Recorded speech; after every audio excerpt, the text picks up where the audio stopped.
Assalamualaikum warahmatullahi wabarakatuh.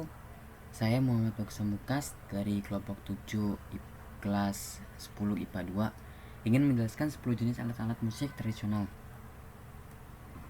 Anggota kelompok saya adalah pertama saya sendiri Muhammad Baksamukas, yang kedua Khairul Nasar, yang ketiga Kaisar Adam Ravana.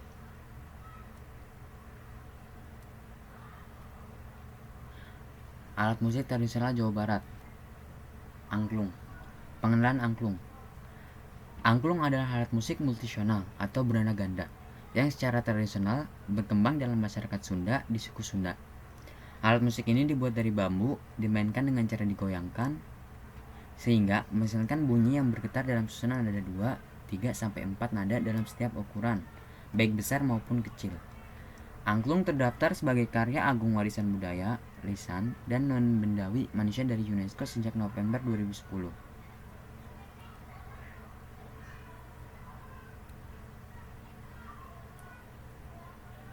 Asal-usul angklung. Tidak ada petunjuk akan sejak kapan angklung digunakan, tetapi diduga primitifnya telah digunakan dalam kultur Neolitikum yang berkembang di Nusantara sampai awal penanggalan modern, sehingga angklung merupakan bagian dari lirik pra-Hinduisme dalam kebudayaan Nusantara. Catatan mengenai angklung yang baru muncul berujuk pada masa Kerajaan Sunda, sekitar abad ke-12 sampai abad ke-16. Asal-usul ciptanya musik bambu seperti angklung berdasar pada pandangan hidup masyarakat Sunda yang agraris dengan sumber kehidupan dari para padi atau pare sebagai makanan pokoknya. Hal ini melahirkan mitos kepercayaan yang terhadap Nyai Sri Pohaci sebagai lambang Dewi Padi pemberi kehidupan atau hirup urip. Masyarakat Baduy yang dianggap sebagai sisa masyarakat Sunda asli menerapkan angklung sebagai bagian dari ritual mengawali penanaman padi. Permainan angklung gubrak di Jasinga Bogor adalah salah satu yang masih hidup sejak lebih dari 400 tahun lampau. Kemunculannya berawal dari ritus padi. Angklung ini diciptakan dan dimainkan untuk memikat Dewi Sri turun ke bumi agar tanaman padi rakyat tumbuh subur.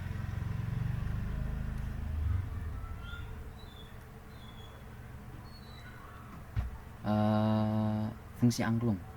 Di antara fungsi angklung yang dikenal oleh masyarakat Sunda sejak masa Kerajaan Sunda adalah sebagai penggugah semangat dalam pertempuran. Fungsi angklung sebagai pemompa semangat rakyat masih terus sampai pada masa penjajahan. Itu sebabnya pemerintahan Hindia Belanda sempat melarang masyarakat menggunakan angklung. Pelanggaran itu sempat membuat popularitas angklung menurun dan hanya dimainkan oleh anak-anak pada waktu itu. Selanjutnya, lagu-lagu persembahan terhadap Dewi Sri tersebut disertai dengan pengiring bunyi tabuh yang terbuat dari batang-batang bambu yang dikemas sederhana, dan kemudian lahirlah struktur alat musik bambu yang kita kenal sekarang bernama angklung. Jenis angklung. Yang pertama ada angklung Kanekes. Angklung ini di daerah Kanekes atau sering disebut orang Baduy. Digunakan terutama karena hubungannya dengan ritus padi, bukan semata-mata untuk hiburan orang-orang.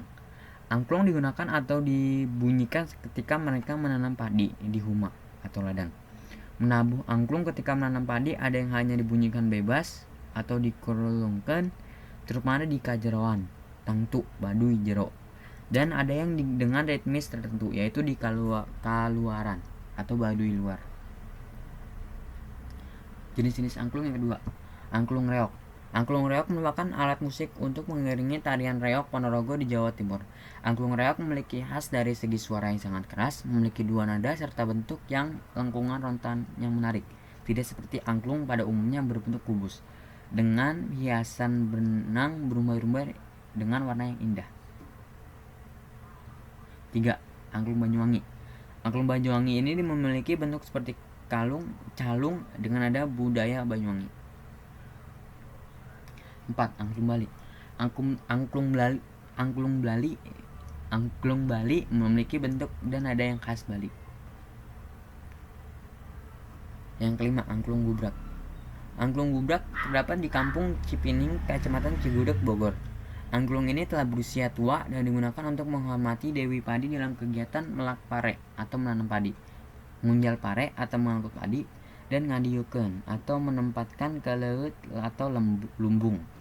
Dalam mitosnya, angklung gubrak mulai ada ketika suatu masa Kampung Cipining mengalami musim paceklik. Keenam, angklung badeng. Badeng merupakan jenis kesenian yang menekankan segi musikal dengan angklung sebagai alat musiknya yang utama. Badeng terdapat di desa Sandik, Kecamatan Malangbong, Garut. Dulu berfungsi sebagai hiburan untuk dakwah Islam. Tetapi diduga badeng telah digunakan masyarakat sejak lama dari masa sebelum Islam untuk acara-acara yang berhubungan dengan ritual penanaman padi. Sebagai seni untuk dakwah, badeng dipercaya berkembang sejak Islam menyebar di daerah sekitar abad ke-16 atau ke-17. Pada masa itu, penduduk Sanding, Arpain, dan Nursain belajar agama Islam ke kerajaan Demak. Setelah pulang dari Demak, mereka berdakwah menyebarkan agama Islam. Salah satu penyebaran Islam menunjukkannya adalah dengan kesenian badeng. Angklung buncis. Buncis merupakan seni pertunjukan yang bersifat hiburan. Di antaranya terdapat Baros atau Arjasari Bandung. Pada mulanya buncis digunakan pada acara-acara pertanian yang berhubungan dengan padi. Tetapi pada masa sekarang, buncis digunakan sebagai seni hiburan. Hal ini berhubungan dengan semakin berubahnya pandangan masyarakat yang mulai kurang mengindahkan hal berbau kepercayaan lama. Tahun 1940-an dapat dianggap sebagai berakhirnya fungsi ritual buncis dalam penghormatan padi, karena sejak itu buncis berubah menjadi pertunjukan hiburan. 8. Angklung Padeang. Angklung Padeang adalah angklung yang dikenalkan oleh Daeng Soetigna sejak sekitar tahun 1938. Terobosan pada angklung Padeang adalah digunakannya laras nada diatonik yang sesuai dengan sistem musik barat. Dengan demikian, angklung kini dapat memainkan lagu-lagu internasional dan juga dapat dalam ensemble dengan alat musik internasional lainnya. Angklung Sarinade. Angklung Sarinade adalah istilah untuk angklung Padeang yang hanya memakai nada bulat saja tanpa nada kromatis dengan nada dasar C. Unit kecil angklung Sarinade berisi 8 angklung. Nada do rendah sampai do tinggi. Sementara Sarinade plus berisi 13 angklung. Nada sol rendah hingga mi tinggi. 10. Angklung Toel. Angklung Toel diciptakan oleh Kang Yayan Ujo sekitar tahun 2008. Pada alat ini ada rangka setinggi pinggang dengan beberapa angklung dijir dengan posisi terbalik dan diberi karet. Untuk memainkannya, seorang pemain cukup mentoel angklung tersebut dan angklung akan bergetar beberapa saat karena adanya karet. Angklung Sri Murni. Angklung ini merupakan gagasan Eko Murcito Budi yang khusus diciptakan untuk keperluan robot angklung.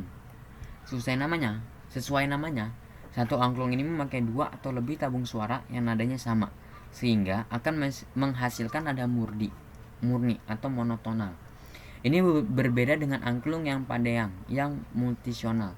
Dengan ide sederhana ini, robot dengan mudah memainkan kombinasi beberapa angklung secara simultan untuk menirukan efek angklung melodi maupun angklung akompanimen.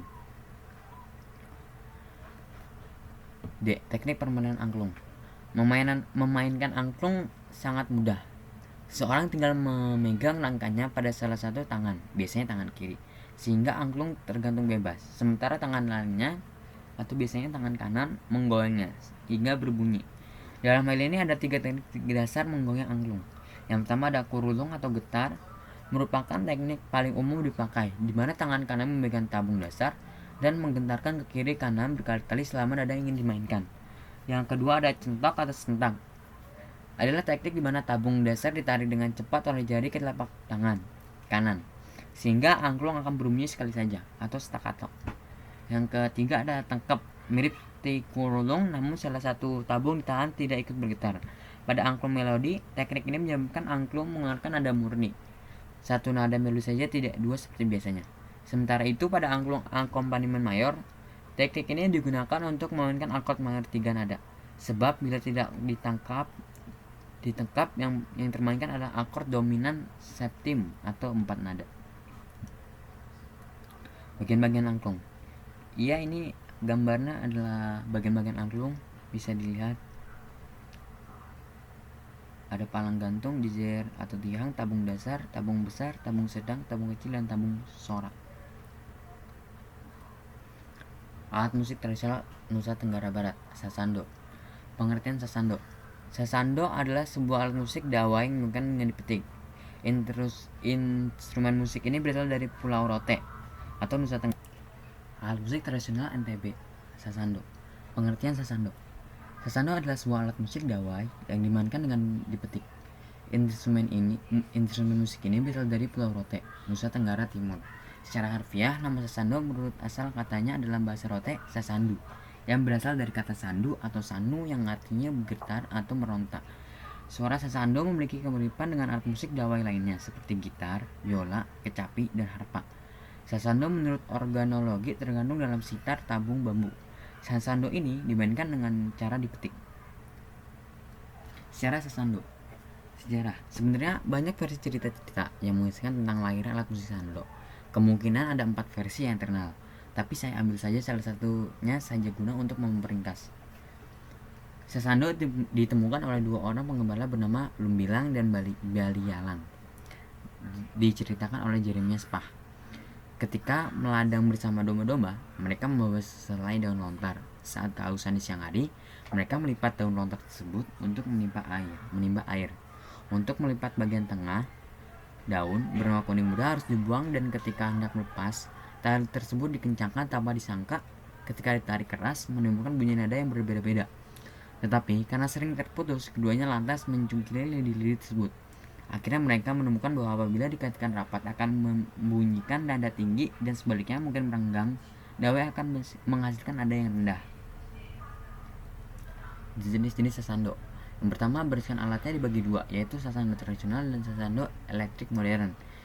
Yang kedua, berdasarkan suara yang dihasilkan, itu dibagi menjadi 3. Ada sasando gong, sasando double, ada yang menganggap dan ada yang tidak. Yang ketiga, sasando biola.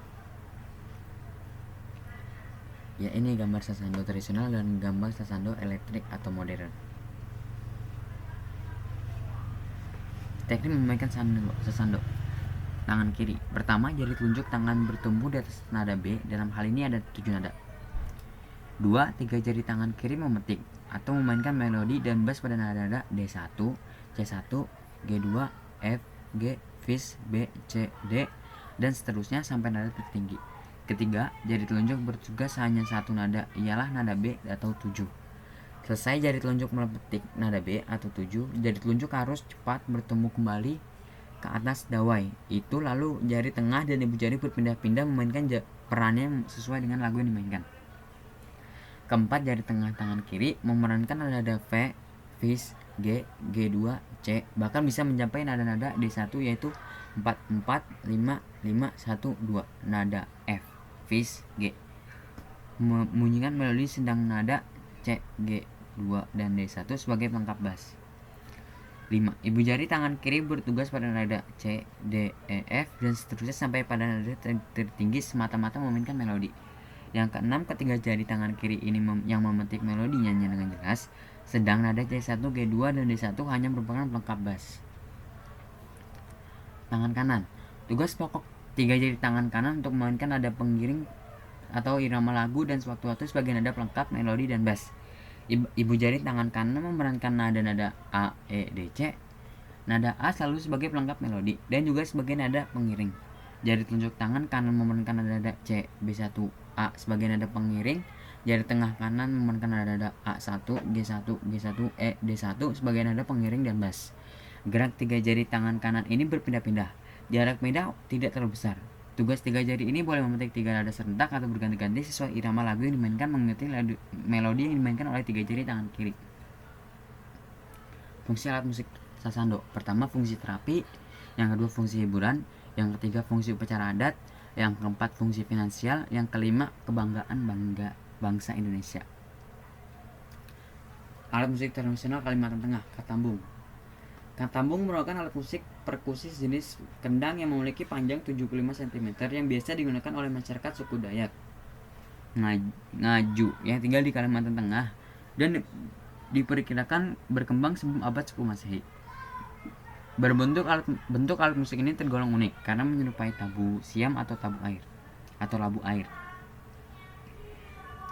Cara memainkannya. Cara memainkan alat musik katambung yaitu dengan cara menabuh agar katambung mengeluarkan bunyi yang indah. Tekniknya yaitu kulit membran dipukul dengan jari tangan kanan, sementara tangan kiri memegang badan katambung atau diletakkan di atas pelimping dengan posisi jari-jarinya menjulur ke depan atau menjuntai ke bawah kulit membran. Sedangkan bagian tengah katambung cukup panjang dengan disanggah. Katambung biasanya dimainkan dalam bentuk kelompok yang beranggotakan 5-7 orang. Pemimpinnya adalah masyarakat setempat, disebut upu. Jenis katambung. Katambung dapat dikategorikan menjadi dua, yaitu katambung untuk orang dewasa dan katambung untuk anak-anak.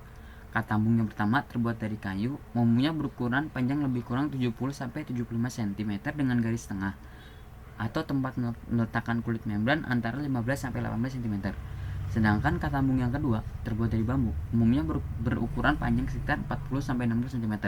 Katambung ini garis tengahnya bergantung pada diameter luas bambu yang dipakai. Fungsi katambung. Pertama, pengering dalam upacara belian. Yang kedua, upacara penyambutan tamu agung atau karunya. Yang ketiga, upacara kematian. Yang keempat, pengering tarian atau manasai. Alat musik tradisional Sumbar, saluang. Pengenalan saluang. Saluang adalah alat musik tradisional khas Minangkabau, Sumatera Barat, yang mana alat musik tiup ini terbuat dari bambu tipis atau talang. Sejarah saluang.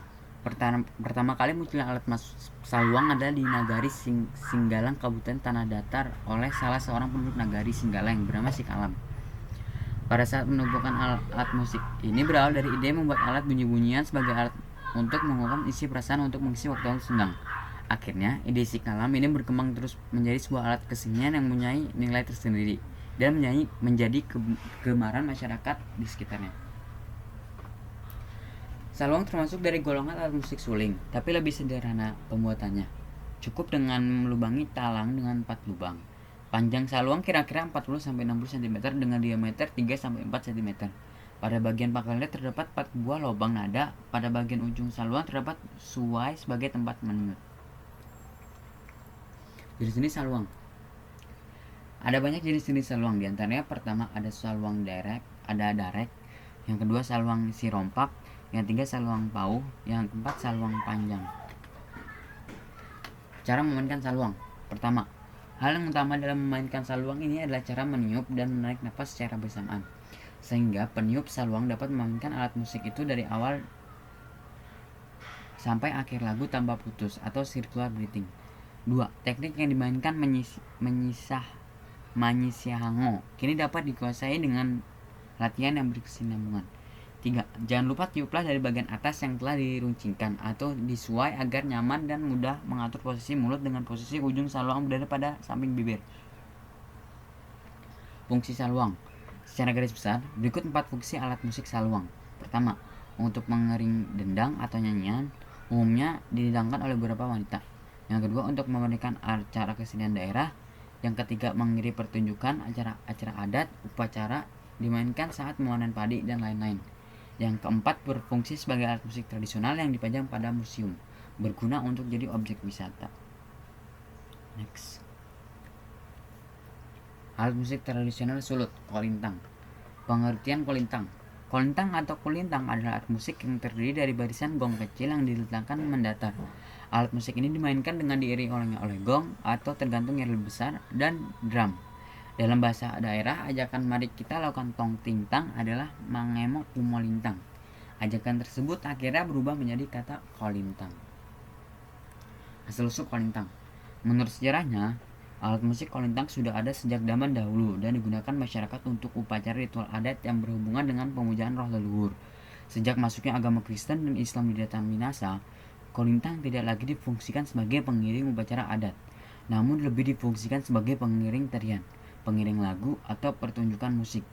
Alat musik kolintang awalnya hanya terdiri dari beberapa potongan kayu yang diletakkan dan disusun berjejer di atas kedua kaki pemainnya. Kemudian dikembangkan menggunakan alas yang terbuat dari 2 batang pisang. Kolintang mulai menggunakan peti resonator sejak Pangeran Diponegoro berada di Minasa. Konon, pada saat itu, peralatan gamelan juga dibawa oleh rombongannya. Sesudah Perang Dunia Kedua, alat musik kolintang mulai dikembangkan lagi dari segi nada yang dihasilkan lebih mengarah ke susunan nada musik universal. Jenis-jenis kolintang. Pertama, loai atau bass, kedua sela atau cello, ketiga karwa atau tenor 1, yang keempat karwa-rua tenor 2, yang kelima uner atau alto 1, yang keenam uner 2 atau alto 2, yang ketujuh katelu atau ukulele, yang ke-8 ina esal atau melodi 1, yang ke-9 ada ina rua D. Cara memainkan kolintang. Cara memainkan alat musik kolintang adalah dengan cara dipukul menggunakan stik khusus. Agar suara yang dihasilkan terdengar bagus, maka di ujung stiknya biasanya diberi bantalan kain. Seperti halnya alat musik gamelan, stik yang digunakan tersebut biasanya terdiri dari 3 stik yang diberi nomor tersendiri. Stik nomor 1 biasanya digunakan di tangan kiri, sedangkan nomor 2 dan 3 dipegang di tangan kanan. Khusus untuk stik 2 dan 3 biasanya dipasang di sela-sela jari sesuai dengan akord yang dimainkan. Bagian-bagian kolintang itu ada gambarnya, bisa dilihat. Next, alat musik tradisional Jatim, saronen. Pengenalan saronen. Saronen adalah musik rakyat yang tumbuh berkembang di Madura. Harmonisasi yang dinamis, rancak, dan bertema keriangan dari bunyi yang dihasilkan memang dipadukan dengan karakteristik dan identitas masyarakat Madura yang tegas, polos, dan sangat terbuka mengilhami penciptanya. Saronen berasal dari bahasa Madura, yaitu senenan atau hari Senin. Next, asal usul. Sering berkunjungnya penguasa Sumenep Arya Panoleh ke tempat kakaknya Batara Katong yang berkuasa di Ponorogo untuk bersilaturahmi. Saat di Ponorogo, rombongan dari Sumenep disambut dengan persembahan reok dan atraksi memukau yang dilakukan oleh orang-orang berpakaian hitam. Dari sinilah awalnya mulai salampret pada gamelan di reok dikenal oleh rombongan Sumenep dengan nama saronen. Selain gamelan reok yang diterapkan di Sumenep, juga pakaian warok serba hitam dengan kaos bergaris-garis, makanan seperti sate yang awal dari tusuk lidi, dan angklung yang hanya dapat ditemukan di Sumenep saja, di seluruh daratan Madura. Dengan begitu, Sumenep yang merupakan akibat orang Madura, budaya dari Ponorogo yang diterapkan di Sumenep mulai menyebar ke seluruh Madura. Tetapi, bagaimanapun juga setelah diterapkan di Madura, masih terdapat beberapa perbedaan antara budaya dari tanah budaya Ponorogo dan budaya Madura. Cara memainkan saronen, cara memainkan yaitu dengan cara ditiup. Pengenalan alat musik tradisional Sumut, aramba. Pengenalan aramba. Alat musik aramba atau aruba merupakan bagian dari alat musik tradisional Sumatera Utara atau Sumut, tepatnya dari Kabupaten Nias. Alat ini dipakai oleh warga setempat dalam acara kesenian daerah seperti pernikahan, dimainkan oleh satu orang. Alat musik aramba termasuk jenis musik alat musik didiophone. Bagi warga Nias, alat musik ini diyakini mempunyai nilai keramat alias mistis. Tidak bisa ditepiskan, aramba otomatis termasuk menjadi alat musik tradisional Indonesia yang harus mendapat pelestarian oleh pihak pemerintah supaya tidak punah di telan zaman. Semua warga Indonesia harus mendukung apa yang dilakukan pemerintah, dimulai dari pemerintah dan selanjutnya mendapat dukungan dari masyarakat umum. Jangan lalai, pasalnya beberapa budaya asli Indonesia sudah jatuh ke tangan negara tetangga. Cara memainkannya. Bisa dibilang memainkan alat musik aramba sangatlah mudah, karena alat musik ini dimainkan dengan cara dipukul menggunakan tangan. Bagian yang dipukul yaitu bagian bundar yang berbentuk bulatan menonjol di bagian tengahnya. Aramba biasanya digantungkan dengan seutas tali pada sebuah palang horizontal. Hanya saja karena aramba sifatnya tidak menjadi alat musik penentu dalam pagelaran musik, jadi dimainkan harus selaras dengan alat musik lainnya. Jika tidak bisa menyesuaikan, maka suara musik jadi tidak seirama dan tidak enak di telinga. Alat musik tradisional Papua, pikon. Pengenalan pikon. Pikon adalah musik tiup tradisional khas suku Hubala yang terbuat dari bambu. Pikon berasal dari kata pikonane dalam bahasa Baliem yang berarti alat musik bunyi. Pikon berbentuk bulat lonjong. Cara memainkan pikon. Cara memainkannya yaitu dengan cara meniup bagian tengah bambu yang diberi lubang. Kemudian tali penggabung ditarik sehingga membuat bagian lidi penggetar menghasilkan suara. Suara yang dihasilkan oleh pikon sebenarnya tidak merdu, bahkan cenderung sumbang. Hal ini karena pada awalnya pikon dibuat hanya untuk menentukan penat, sehingga suara yang dihasilkan pun lebih mirip kicau burung yang tak bernada. Pengenalan tanjidor. Tanjidor atau kadang hanya disebut tanji adalah sebuah kesenian Betawi yang berbentuk orkes. Kesenian ini sudah dimulai sejak abad ke-19 atas rintisan Agustin Michels atau lebih dikenal dengan nama Mayor Yance di daerah Citarap atau Citerep. Alat-alat musik yang digunakan biasanya sama seperti drum band. Kesenian tanjidor juga terdapat di Kalimantan Barat, sementara di Kalimantan Selatan sudah punah. Asal-usul tanjidor. Kesenian tanjidor sudah ada sejak abad ke-19 yang dirintis oleh Agustin Michels atau lebih dikenal dengan nama Mayor Yance di daerah Citarap atau Citerep pada masa penjajahan Jepang. Kata tanjidor juga berasal dari nama kelompok musik tangsi atau asrama Jepang yang dimainkan masyarakat Betawi yang pada saat itu sebagai pekerja bukan sebagai pemain musik. Pada masa itu, Masyarakat Betawi memainkan tajidor untuk kepuasan batin dan kesenangan serta kebenaran masyarakat. Perkembangan tajidor terletak pada penggunaan alat musik yang sekarang sedikit demi sedikit digantikan dengan menggunakan alat musik yang menggunakan listrik. Cara memainkan tajidor. Cara memainkan tajidor yaitu dengan cara ditiup, karena bentuknya yang hampir mirip seperti trompet. Fungsi tajidor. Permadang tajidor pada umumnya dipakai dalam musik jalanan tradisional seperti pada pesta cap gomeh di kalangan Cina Betawi. Pada zaman dahulu, kesenian ini digunakan oleh para seniman pada saat setelah panen dan memainkan di jalan, mengamen dari rumah ke rumah dan dari restoran ke restoran. Pada masa sekarang, tajidor digunakan sebagai pengiring untuk mengarak pengantin, pawai daerah, dan menyambut tamu agung di mana kesenian ini dihadiri oleh masyarakat Betawi secara luas layaknya orkes. Alat musik tradisional kalbar, agung atau gong. Pengenalan agung atau gong. Salah satu alat musik yang kerap dipakai dan dianggap sakar adalah agung atau gong. Alat ini ditemui hampir di seluruh kelompok Dayak dan dipercaya diturunkan langsung oleh para dewa dari kayangan untuk dimainkan dalam upacara. Instrumen ini dipercaya dapat mengusir roh jahat dan mendatangkan roh para leluhur atau makhluk gaib lainnya. Hal ini karena agung suara agung adalah bunyi yang agung untuk mengiring kedatangan roh para leluhur atau makhluk gaib yang dapat membantu dalam melaksanakan ritual. Jenis-jenis agung atau gong. Tipe garantung atau gong besar, yaitu gong berukuran besar, sisi rendah, nada rendah, karakter suara lembut dan berlunan panjang. Tipe tawak atau gong panggil, yaitu gong yang berukuran agak kecil, yang sisi dan pancunya agak tinggi, suaranya tegas dan beralur pendek. Gong ini biasanya digunakan untuk alat komunikasi atau pemberitahuan apabila ada kematian, bencana, tamu terhormat, pesta, upacara, dan lain sebagainya. Yang ketiga, tipe bondi, yaitu gong yang sisi dan pencunya rendah. Permukaan sekitar pencu kebanyakan tidak ada lekukan melingkar. Gong ini hampir mirip dengan tawak, namun bentuknya sedikit lebih kecil. Suaranya lembut dan merdu. Biasanya gong ini tipe disebut bobondi, bandai, atau canang. Tipe boring, yaitu gong yang permukaannya datar, suaranya bergetar deper atau nyaring. Gong ini biasanya disebut juga dengan nama boring-boring atau gentarai atau puum. 5. Tipe kelintang. Gong kecil yang horizontal, yaitu satuan dari beberapa gong kecil yang berjumlahnya 5-9 instrumen dan disusun dengan secara horizontal pada sebuah rancangan berdiri. Suaranya tinggi dan nyaring. Instrumen ini berfungsi sebagai pembawa melodi. Nama lain alat ini adalah kromong, kremong, kangkanong, dan kelentang. Cara memainkan agung. Seperti yang kita tahu bahwa sudah pasti agung atau gong dimainkan dengan cara dipukul menggunakan suatu alat yang disebut kentongan. Fungsi agung atau gong. Agung zaman dulu digunakan sebagai mas kawin. Dari sini kita dapat melihat bahwa agung dianggap berharga dan penting keberadaannya dalam suatu masyarakat. Fungsi agung lain adalah sebagai properti tarik dan digunakan pula untuk cara komunikasi pada beberapa masyarakat Dayak di Kalimantan Barat.